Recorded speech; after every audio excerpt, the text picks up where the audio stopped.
வணக்கம். திருவண்ணாமலை பிரிஞ்சால் முருகன் பேசுகிறேன். இப்போ நம்ம ஓன் ஃபீல்டு பார்த்துட்ருக்கோம். தர்பூசணி 24 நாள் ஆகுது. 24 நாள்னே பூ காய் எல்லாம் பூ பிஞ்சுலாம் செட் ஆகிற ஸ்டேஜில் செடி வந்துருச்சு. இப்போ வந்துட்டு நம்ம அக்ரிக்ரோ, பவர் கோல்டு, சாயில் கேர் அடிக்க போகிறோம். கலந்து வச்சாச்சு. பார்த்தீங்கன்னா நெல்லுக்கும் நம்மள தான் கிரவுண்ட்ஸ் யூஸ் பண்ணியிருக்கு. பார்த்திங்கன்னா இது எல்லாமே நம்ம ஓன் ஃபீல்டு தான். எல்லாம் ஒரே லெவலில் இருக்குது பாருங்கள். எதுவுமே ஏற்றத்தாழ்வே இருக்காது, ஒரே லெவலே இருக்கும். அந்த மாதிரி ஒரே டைம் நல்லா க்ரோத்திங்கும் நல்லாயிருக்கு, க்ரீட்னஸும் நல்லாயிருக்கு.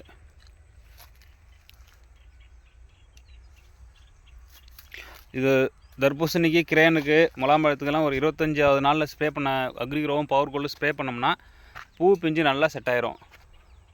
இதுதான் ஸ்ப்ரே பண்ண போகிறோம் இப்போது.